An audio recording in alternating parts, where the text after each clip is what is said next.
Saya punya sebuah pertanyaan untuk teman-teman sekalian. Apa arah motivasi teman-teman? Apakah teman-teman cenderung menjauhi sesuatu atau mendekati sesuatu? Mengenali arah motivasi teman-teman akan memudahkan teman-teman untuk mengelolanya.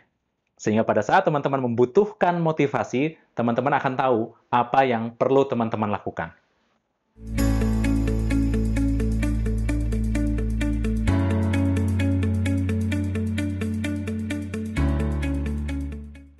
Assalamualaikum warahmatullahi wabarakatuh. Teman-teman sekalian, selamat datang kembali di vlog Darmawan Aji. Saya punya sebuah pertanyaan untuk teman-teman sekalian. Apa arah motivasi teman-teman? Apakah teman-teman cenderung menjauhi sesuatu atau mendekati sesuatu? Mengenali arah motivasi teman-teman akan memudahkan teman-teman untuk mengelolanya. Sehingga pada saat teman-teman membutuhkan motivasi, teman-teman akan tahu apa yang perlu teman-teman lakukan. Arah motivasi ini adalah sebuah konsep di dalam ilmu NLP atau Neuro Linguistic Programming. Di dalam sebuah materi yang dinamakan dengan meta program. Sederhananya apa? Ini adalah pola-pola pikiran kita, program mental yang ada di dalam diri kita yang mengendalikan, dalam tanda kutip, cara kita berpikir, cara kita berperilaku, cara kita termotivasi, cara kita terpengaruh, dan lain sebagainya. Kita akan fokuskan bahasan kita pada arah motivasi. Ada dua macam arah motivasi. Yang pertama adalah menjauhi sesuatu atau away from, dan yang kedua adalah mendekati sesuatu atau mengejar sesuatu, atau istilah di dalam NLP-nya adalah toward. Mana arah motivasi teman-teman? Apakah teman-teman termotivasi untuk menjauhi sesuatu atau mendekati sesuatu? Menghindari sesuatu atau mengejar sesuatu?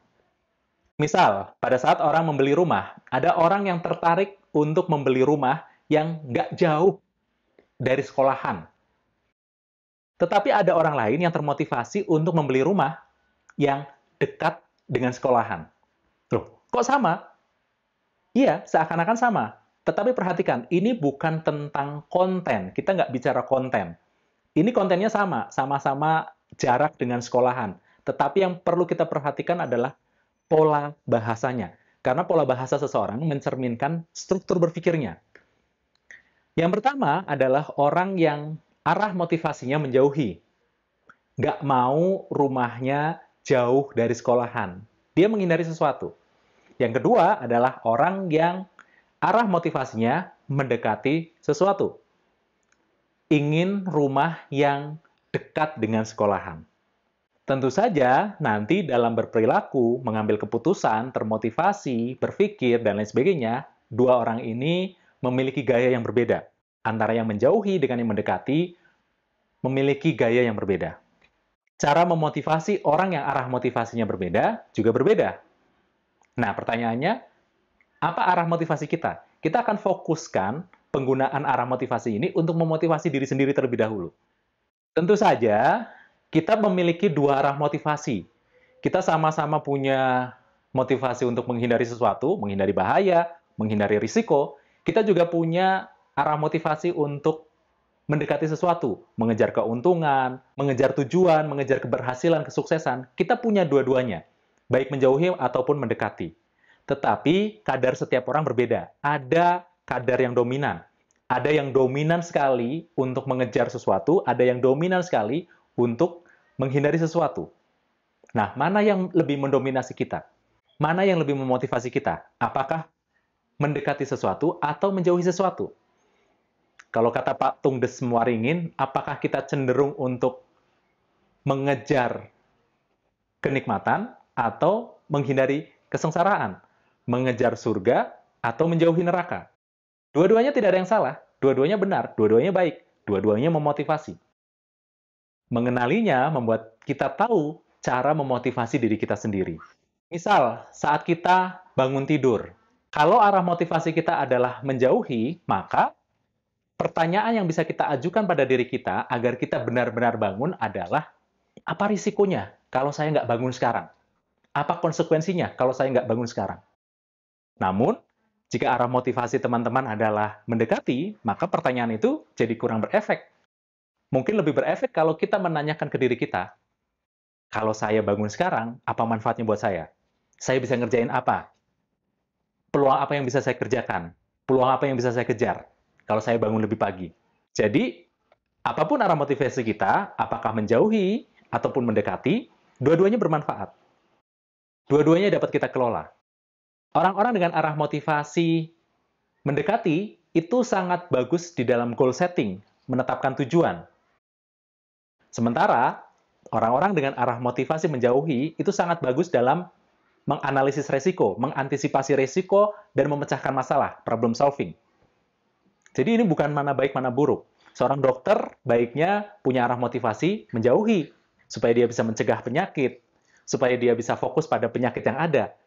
Tidak termotivasi untuk menemukan penyakit sebanyak-banyaknya dari pasiennya. Karena kalau dokter ini punya arah motivasi mendekati, dia jadi akan bersemangat untuk menemukan penyakit-penyakit yang ada pada pasiennya saat itu. Semakin banyak, semakin bagus.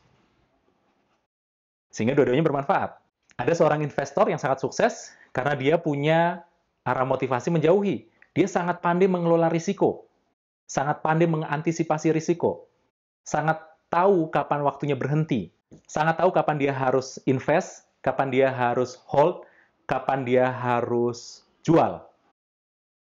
Karena dia sudah mengenal arah motivasinya. Nah, dalam vlog kali ini, saya akan sedikit membahas lebih banyak tentang, jadi kita bisa sukses dengan arah motivasi yang manapun, baik arah motivasi yang menjauhi maupun arah motivasi yang mendekati, selama kita tahu bagaimana cara kita mengelolanya. Saya akan highlight arah motivasi menjauhi, karena banyak orang yang memiliki arah motivasi seperti ini, termasuk diri saya.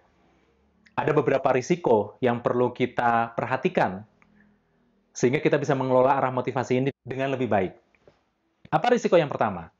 Orang dengan arah motivasi menjauhi cenderung melakukan sesuatu karena merasa tidak nyaman. Duduk gak nyaman, dia akan bergerak, ada pergi. Situasinya nggak nyaman, baru dia bergerak. Ngalamin masalah, baru mulai termotivasi.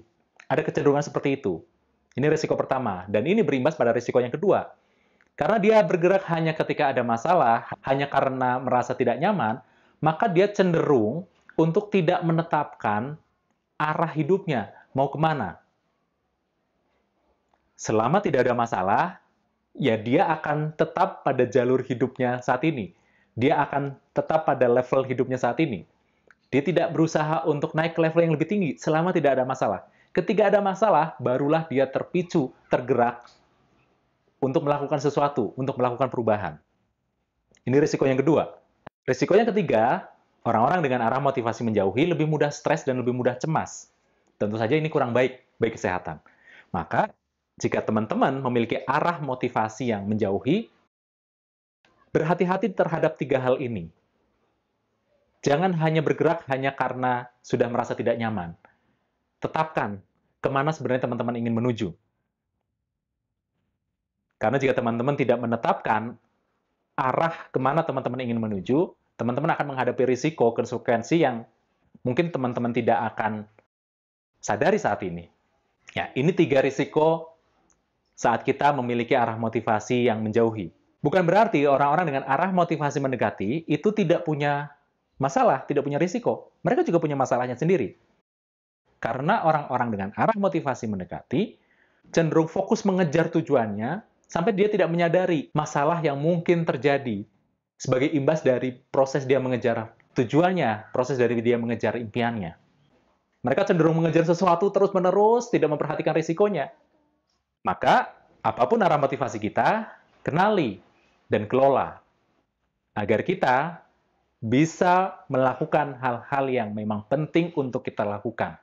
Jika teman-teman sudah mengenali apa arah motivasi teman-teman, maka teman-teman akan lebih mudah untuk mengelolanya.